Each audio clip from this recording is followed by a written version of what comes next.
네, 교회 밖에서 만나는 재미있는 기독교회사, 계속 읽겠습니다. 청교도는 따지는 사람들. 기독교 교회사를 뒤돌아보면 개인이나 집단에게 조롱조로 붙여진 이름이 진짜 이름이 되는 경우가 있다.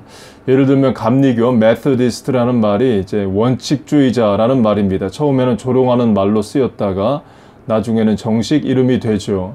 안디옥 교회에서 최초로 크리스천, 기독교인이란 말이 생겨납니다. 이것도 조롱하면서 하는 말인 거예요. 우리식으로 하면 예수쟁이들, 예수 믿는 것들 했던 것이 정식 이름이 됩니다. 스데반의 순교 이후 팔레스타인을 벗어나 안디옥에서 복음을 전했던 1세기 기독교를 당시 사람들이 그리스도인이라는 별명으로 불렀다. 이 명칭은 이방인들 사이에서는 널리 사용되었지만 기독교인들은 2세기까지 전혀 사용하지 않았다. 조롱의 뜻이 담겨있기 때문이다. 개신교 신자라는 뜻으로 사용된 프로테스탄트 역시 출발은 비슷했다. 이제 프로테스탄트는 프로테스트, 저항하다라는 말에서 나오는 거죠. 저 반항하는 것들, 이런 뜻에서 나온 말입니다. 그러나 우리는 자랑스럽게 씁니다. 중세 카톨릭의 잘못된 신학 교리와 실천에 대해서 저항할 수 있는 것이 이제 잘한 거죠. 농민 전쟁이 진압된 16세기의 독일에서는 제후들이 실질적인 권력을 행사하게 되었는데 이들은 루터파와 로마 카톨릭파로 갈라졌다. 곧 전에는 이제 교황이 전체 유럽을 다스렸습니다. 왕도 폐위하고 또 복위를 시키고 했었어요. 그러나 이제 교황의 권위가 약화되면서 각 지역의 제후들, 프린스들이 각 지역의 종교를 정할 수가 있습니다. 우리는 종교의 자유를 한다. 아니면 우리는 카톨릭을 한다. 우리는 개신교회를 한다. 이렇게 정할 수가 있었습니다. 1529년에 열린 국회에서 카톨릭파는 루터파들에게 카톨릭적 예배를 허용하고 이전의 재산과 권리를 모두 반납하도록 요구했다. 이것은 루터파 교회를 폐지하라는 주장과 다를 바 없었다. 그러자 루터파는 1529년 4월 19일에 반박문을 정식으로 제출하였고 이 때문에 개신교 신자들은 프로테스탄트, 항거하는 사람이라는 호칭을 갖게 되었다. 이 외에도 감리교의 명칭인 메소디스트도 조롱에서 비롯된 것이다. 청교도라고 불리는 퓨어리탄 역시 너무 엄격한 계율적 생활을 꼬집어 부른 데서 유래한 것으로 본래는 맹신적 순수 추종자였다. 청교도라는 용어가 처음으로 사용된 것은 영국 여왕 엘리자베스 1세 시절인 1564년이었지만 교회 역사가들은 사상적인 면에서 왕의 권한에 제약을 받지 않고서 성경을 번역했다는 점에서 윌리엄 틴데일에게까지로 거슬러 올라가기도 한 것이다. 그러면 청교도들은 무엇을 따진 것일까? 먼저 그들은 블러드 메리, 그 기독교 개신교를 핍박한 영국의 여왕입니다. 이 메리를 계승한 엘리자베스 여왕에게 근본적인 개혁을 요구하였다. 엘리자베스는 영국 안에서 벌어지고 있는 개신교와 카톨릭 간의 분쟁을 끝내기 위해 타협안을 만들었다. 이때 개신교는 앵글리칸 처치, 영국 개신교를 말합니다. 의식은 카톨릭을 따르되 교리는 칼빈주의를 받아들인다는 것이다. 청교도들은 이 제안을 받아들이지 않았다. 그들은 성직자들이 입는 예복을 적그리스도의 옷이라고 하여 입기를 거부할 정도였다. 하나님의 뜻을 마치 법률가가 인간의 유언장을 조사하듯이 너무 꼬치꼬치 캔다 하고 푸념을 늘어놓았던 엘리자베스 여왕은 청교도들의 주장을 거부하고 도리어 카톨릭적으로 돌아섰다. 청교도들은 또 영국 국교회보다 장로교식의 교회 정치를 원했다. 그러니까 영국 국교회는 하이어라키, 이제 위에서 아래, top to down 방식입니다. 이 장로교회 방식은 representative democracy, 교인의 대표를 뽑아서 교회 정치를 한다는 거죠. 회중교회는 완전 모두가 참여해서 결정을 한다면 장로교회는 모두가 참여하는 의사결정 방식이 어렵기 때문에 대표를 뽑는다 이해예요. 이 칼빈에게서 나왔고 이것이 의회 민주주의 정치 representative democracy의 기원이 됩니다. 지금 한국, 미국 모두 그렇게 대표를 뽑아서 정치도 하고 교회 행정도 하죠. 당시 영국은 대감독, 부감독 제도를 중심으로 성직이 차별되어 있었지만 청교도들은 장로를 지명하고 교인들이 목사를 택하며 또 성직의 동등성을 주장하였다. 제가 이제 장로교 신학교에서 공부를 다 했는데요. 우리 교단 RCA도 칼빈주의를 따르는 그 장로교 계열, 신학 용어로 하면 개혁신학 교회입니다. 우리는 목사면 다 똑같지, 뭐 총회장 목사는 계급이 높은 목사고 동네 교회 목사는 계급이 낮고 이렇게 안 합니다. 천주교나 또 앵글리칸 철치처럼 뭐 비숍, 또 뭐 카디널, 또 뭐 그런 게 계층이 없어요. 이런 장로교적 교회 정치를 성경적이라고 생각했기 때문이다. 그들은 스코틀랜드나 제네바 교회의 모형을 본받아서 장로교 제도를 정착시키려고 노력했다. 이 제네바 교회는 칼빈 교회를 말합니다. 이 존 낙스, KNOX가 칼빈에게서 배워서 스코틀랜드에 가서 장로교회를 세웠고, 또 그 스코틀랜드 교회의 장로교가 미국에 와서 PCUSA, 미국 장로교회가 됐고, 미국 장로교회 또 이 한국에 선교할 때는 이제 북장로교회, 남장로교회 그랬었는데, 하여튼 그 장로교회가 한국에 선교를 합니다. 그래서 그 칼빈주의, 스코틀랜드 장로교회, 미국 장로교회, 한국 장로교회가 예식이나 신학이 이제 비슷합니다. 다 같은 뿌리에서 와서 그래요. 엘리자베스 여왕을 이어서 제임스 1세가 왕위에 올랐는데, 그는 당시 스코틀랜드의 종교 정책처럼 장로교 제도를 배격하고 감독 제도를 강화시켰다. 제임스의 즉위에 기대를 걸고서 여러 내용들을 청원한 청교도들에게는 실망뿐이었다. 그들의 요구가 받아들여진 것이 있다면 흠정령, Authorized Version 혹은 King James Version이라고 불리는 성경뿐이었다.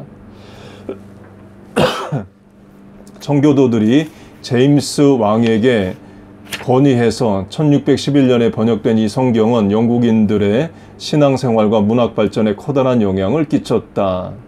네, 킹 제임스 버전은 지금은 너무 오래된 번역이라서 현대 영어와 맞지 않는 부분이 많습니다.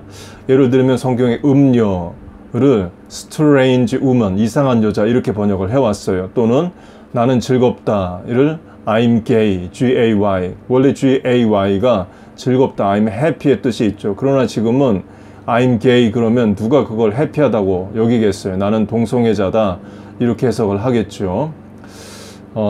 그래서 17세기 영어기 때문에 뉴 킹 제임스 버전이 나오고 또 쉽게 번역된 여러 성경이 나옵니다.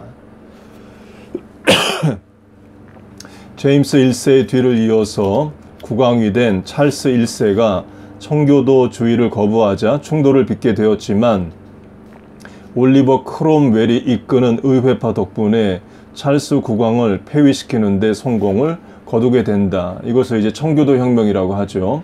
크롬웰이 세상을 떠난 뒤 찰스 2세와 제임스 2세가 잇따라 왕위에 오르면서 청교도들은 궁지에 몰리기도 했다. 그러나 그들의 줄기찬 주장 때문에 결국 영국은 윌리엄 3세와 메리 때에 이르러서 개인적 종교의 자유를 누릴 수 있게 되었다.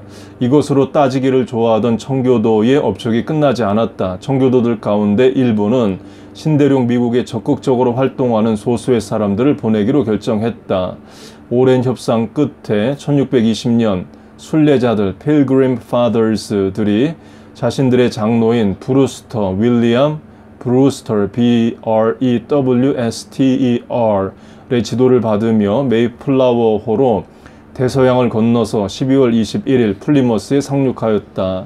청교도들의 열정적 믿음 때문에 미국의 뉴 잉글랜드의 최초로 청교도 신앙이 심어지는 순간이었다. 반종교개혁 카운터 레포메이션은 어째서 스페인과 이탈리아에서 시작된 것일까? 루터에 의해 시작된 16세기 종교개혁은 마치 해일과 같았다. 개신교는 유럽의 북부와 중앙을 휩쓸었고 이어서 로마 카톨릭의 심장부인 이탈리아에까지 파죽지세로 밀려들 기세였다. 이렇게 된 이후에는 제후, 프린스들, 영주들의 도움이 컸습니다. 이후에는 돈 문제가 또 있습니다. 그전에는 독일의 헌금이 로마로 가는 거예요. 곧 금이 이동을 합니다. 영국의 금이 또 로마로 가는 거예요. 왕들이나 제후 입장에서는 국부 유출인 거죠. 돈이 아까운 거예요. 명분이 없어서 어쩔 줄 몰랐는데 루터가 명분을 만들어 준 겁니다. 개신교회가 생겼다. 더 이상 로마에 금을 안 보내도 된다. 영주들 당연히 좋아하죠. 그리고 신학적인 이유로도 개신교를 택하기도 합니다. 곧 카톨릭은 이제 돈줄을 잃게 돼요. 유럽의 많은 국가들이 카톨릭을 떠나면서 헌금이 수입이 줄어듭니다. 그래서 엘도라도 금을 찾아서 이제 남미 개척에 이르게 되죠. 독일 북부, 스칸디나비아 반도, 영국, 폴란드와 헝가리, 오스트리아의 일부는 이미 개신교의 튼튼한 기반이 된 지 오래였다. 프랑스는 카톨릭의 방패가 되지 못했고 이탈리아 역시 내부에서 벌어지는 이단 문제 때문에 허덕이고 있었다. 그러나 로마 가톨릭은 16세기 중반에 이르러서 다시 활기를 찾게 되었고 결국에 개신교의 파도를 저지하며 유럽의 문제를 좌우할 수 있는 힘을 되찾게 된다. 역사가들은 이런 현상을 반종교개혁, The Counter Reformation이라고 부른다. 로마 카톨릭은 어떻게 세력을 되찾을 수 있었을까? 개신교에게 주도권을 빼앗겼던 로마 카톨릭이 어떻게 세력을 회복할 수 있었는지 확인하기 위해서는 당시의 스페인과 이탈리아의 사정을 파악하는 것이 무엇보다도 중요하다. 네, 이 책에 보시면 이제 그림이 나와 있는데요. 이제 그림 설명을 하겠습니다. 로마 카톨릭은 성도들을 큰 돌에 묶어 머리를 뽑고 얼굴 가죽을 벗겨 죽였다. 어떤 기독교인은 나무에 벗겨진 채로 순교당했다. 이것은 이제 카톨릭이 개신교인들을 핍박하는 것을 말합니다. 여자 성도는 발가벗긴 채 밧줄에 매달려 가슴을 난자당해 순교당했다. 로마 카톨릭에 의하여 아치는 절구에 찢겨 순교했다. 이제 아처라는 사람이 절구통에 들어가고 로마 카톨릭 교도들이 이제 절구로 찢듯이 망치로 때려 죽였다는 겁니다. 야곱이라는 기독교인은 후라이판에 구워 태워져 순교했다. 이거 로마 시대도 아닌데, 초대교회 1, 2, 3세기 때도 아닌데 16세기에 유럽에서 개신교인들이 같은 하나님을 믿는다는 기독교인들에게 이렇게 핍박을 당합니다. 다른 기독교인은 거꾸로 매달려 불에 그을려 순교했다. 어떤 기독교인들은 귀가 잘렸고 나중에 목이 베어져 순교했다. 이 기독교인은 거꾸로 매달려 피가 응고되어 죽었다. 이온이라는 기독교인은 기름가마에 끓여져서 순교했다. 어떤 기독교인은 창에 찔려 순교당했다. 어떤 기독교인은 항문에서 입까지 창에 찔려 순교했다. 한 기독교인은 팔이 잘려도 찬송하며 순교했다. 카톨릭 교도들이 그렇게 많이 죽였습니다. 그래서 어떤 이제 역사학자들은 이제 1, 2, 3세기 이방인들에 의해서, 로마인들에 의해서 기독교인들이 순교한 숫자보다 이 중세시대, 특별히 종교개혁 이후에 카톨릭 교회에 의해서 죽은 개신교인들이 훨씬 더 많다. 그러니까 기독교인에 의한 기독교인 살인이 더 많았다. 이렇게 말을 합니다. 스페인은 지리적으로 개신교의 공격을 막아내기에 안성맞춤이었다. 스페인의 국경을 이루고 있는 피레네 산맥은 북부 유럽에서 밀려드는 종교개혁의 사상이 더 이상 남아하지 못하게 만들었다. 뿐만 아니라 스페인은 과거부터 카톨릭을 믿지 않는 유대인이나 무어인들을 자신들의 세력으로 굴복시켰던 경험이 있는 나라였다. 15세기 후반에는 종교재판 제도를 만들었는데 이단자들이 카톨릭을 믿지 않는 사람을 잔혹하게 박해하기로 악명 높았다. 이런 제도 때문에 개신교의 새로운 사상은 이후 40년 동안 스페인에 발붙이지 못하고 말았다.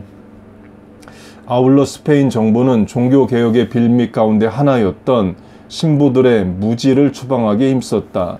당시 성직자들 가운데는 미사에 사용되는 라틴어조차도 이해하지 못하는 경우가 태반이었고 또 첩을 거느린 수도사는 물론 술집이나 매춘업을 부업으로 삼는 성직자들까지 있었다. 추기경을 지낸 프란체스코 히메네스가 주도하던 카톨릭 내 숙청 작업 때문에 금욕에 힘쓰지 않는 신부들은 지위를 가리지 않고 투옥되었다. 그러니까 이제 카톨릭에서 신부들 결혼 안 하죠. 이건 성경에 나와 있는 명령도 아닙니다. 자기들끼리 규정을 만들고 이렇게 안 지키고 또 그런 일이 있었습니다.